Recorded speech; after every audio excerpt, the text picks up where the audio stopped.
Hello, everybody. Button Button is a story written by Richard Matheson. I've made a few changes to suit the Indian audience. Nilima and Arvind were a couple that lived in a busy town. They lived in a small little house. They were not very rich. Arvind went to work while Nilima was a homemaker. One evening, laden with bags of vegetables and groceries, as Nilima got back home, at the doorstep, she found this peculiar looking box. She quickly took it inside, unwrapped it to find a wooden box but with a glass casing. She peered in to see that it had a button, a button that you would press in case of an emergency. She had no clue what it all meant when she noticed that there was a small little note that read, Mr. Arun will be here to see you at 8 p.m. tonight to explain more about this box. These sales people, the gimmicks that they do, Nilima was furious. Well, she got on with her work in the kitchen. Arvind reached home. He sat back to watch TV, drinking his tea, and as he watched TV, they heard the doorbell ring. Oh, Arvind, whoever it is. Uh, who are you, sir? Madam, you must be Nilima, madam. I am Arun. Oh, you're here about the box. Sir, we are not interested in anything that you're selling. Please wait here while I go and get your box. Madam, don't be in a hurry. Listen to what I have to tell you about this box. It's a golden opportunity, madam. It can be very, very rewarding. Um, Rewarding? You mean monetarily? Yes, madam. Why don't you come inside? So she took him inside and introduced him to Arvind. Sir, I'm here to show you something. So saying, he took out an envelope and he said, This contains the key to this box. And once you open the box, you can press the button. wait, Mr. Arun. What are you trying to sell us? Huh? Why would I want to press the button? Sir, like I already told madam, I'm not trying to sell anything. This button you see, it is connected to our office. So if you press, we will know. Okay, so what does the button do? I'm coming to that, sir. You see, sir, if you press the button, someone from some part of the world will die. But, madam, in reward or in return, you will get 50 lakh rupees. Mr. Arun, if this is some kind of a joke, I call it a sick joke. First of all, who do you represent? Who sent you here? Huh? Sir, I am not at liberty to tell you who has sent me, but let me tell you, I represent a globally known multinational company, and whatever I tell you is true. Mr. Arun, I've heard enough. Please take this box of yours and that's the door. Sir, maybe you want to consider it for a day or two. I'm going to leave my card here. Mr. Arun, please, will you please go? Arvind literally pushed Arun, and as soon as Arun had gone, Arvind tore the visiting card into two and walked in with a huff. Later that night, Nilima broached the topic. She said, Arvind, what do you think it's all about? You think it could be a prank? Or maybe it's some rich lunatic trying to play some tricks, play some games because he doesn't know what to do with his money? Nilima, whatever it is, if it's some kind of a prank or a joke, it's really sickening, totally unethical, and I don't want to have anything to do with this. I'm going to bed. Arvind went to bed. Nilima couldn't sleep a wink. She kept thinking about the 50 lakh rupees. Early next morning, after Arvind had left, Nilima picked up the card and put it back together, and she found there was a number in it. She quickly went and dialed the number. As soon as she dialed, she heard the voice. Yes, Nilima madam, what can I do for you? I just called because I was curious about some of the things that you told about someone having to die. Yes, madam, you heard right. But, madam, all I can guarantee you is that whoever dies will not be a person whom you know really well, and you will not have to see them die, but you will really get the 50 lakh rupees. What? This must be some kind of a joke. Have a good day, sir. Madam, 1 minute. Can I bring the box and leave it again in your house? Absolutely not. Thank you. Nilima didn't know what to say, and then she got busy.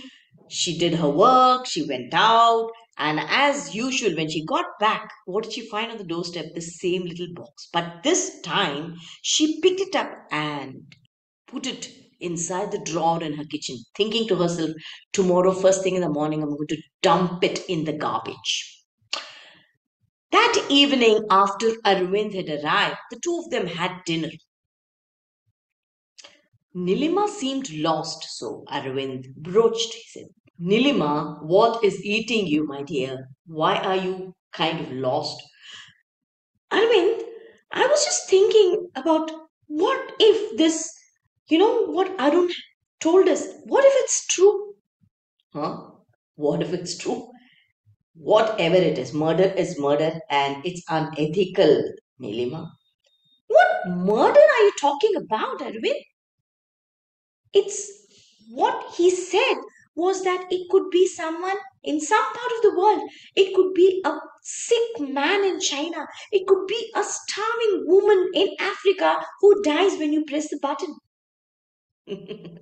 Nilima, it could be a child in our neighborhood. It could be the girl who lives across our house. Okay?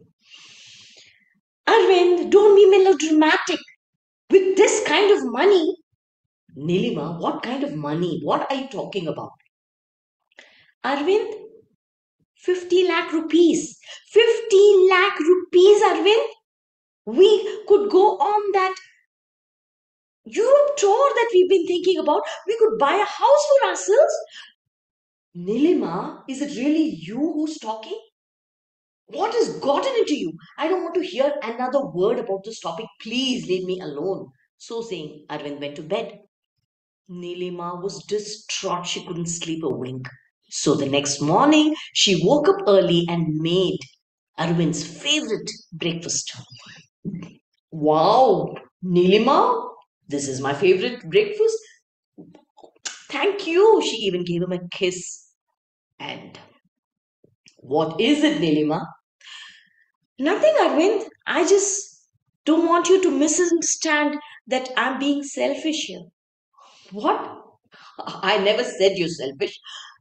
No, Arvind, yesterday when I mentioned about the Europe tour and a flat of our own, I meant it for both of us, Arvind. For the two of us, not just for me. Nilima, you're at it again. What has gotten into you, my dear? What is wrong with you? Arvind, nothing is wrong with me. But just imagine, Arvind, with that kind of money, we could afford a house of our own, not having to live in a shack like this. We could have our own car, new furniture, and maybe start our own family, our own baby, Arvind. Nilima, I understand that you want all this, and all this will happen, my dear. It will. When, Arvind? When? We are not able to afford an air conditioning for this house. Nilima, you mean to say that you are okay with pressing the button and commit a murder just because you want all this? Arvind, whoever told you that it's murder?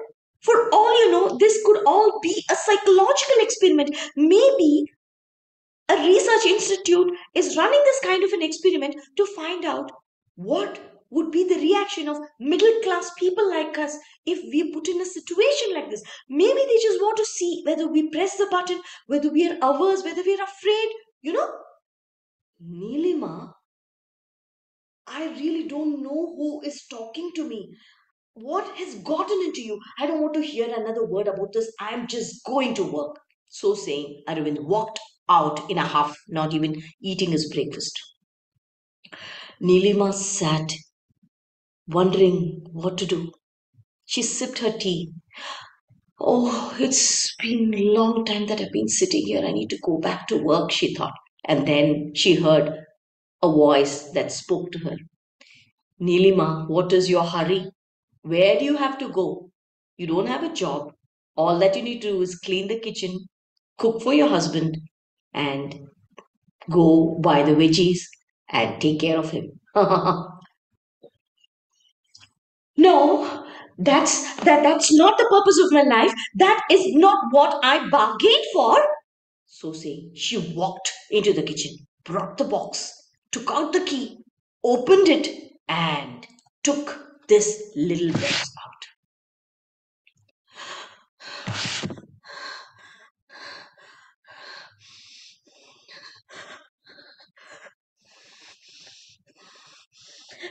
For for us, Arvind.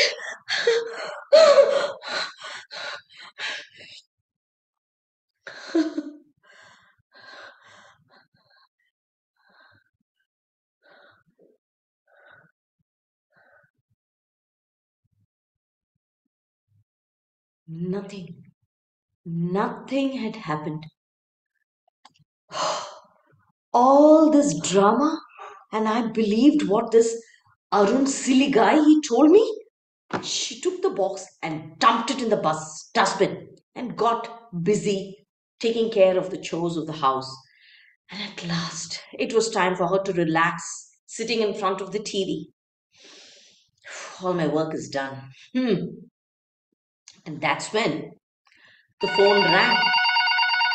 Who could it be?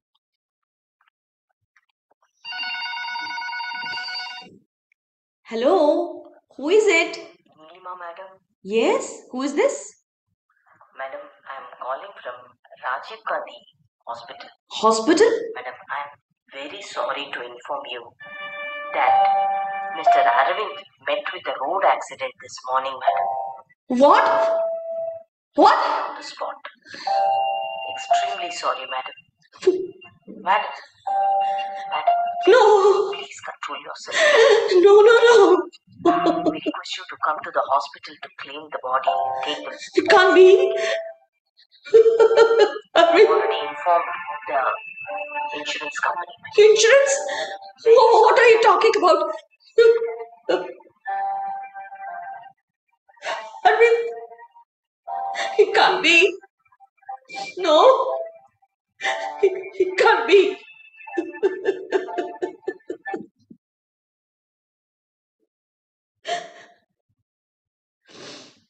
That's when Nilima remembered that just about 6 months ago, Arvind had gone in for an insurance policy for 50 lakhs. But, but could it be that this box when I pressed this office had been informed? Let me try to open this. Oh. She tried her best to open the box, but it just wouldn't budge. So Nilima brought a hammer and she just broke it open. And the box broke open. And what did she find? Nothing. It was just a box with a button. No wires, no transmitter. But what does this all mean? What does this mean then? Hello? Who's this? Nilima, madam. Mr. Sharon, you told me that it would be someone that I wouldn't know. I wouldn't really know. Madam, Yes. do you really think you knew your husband really well? Huh?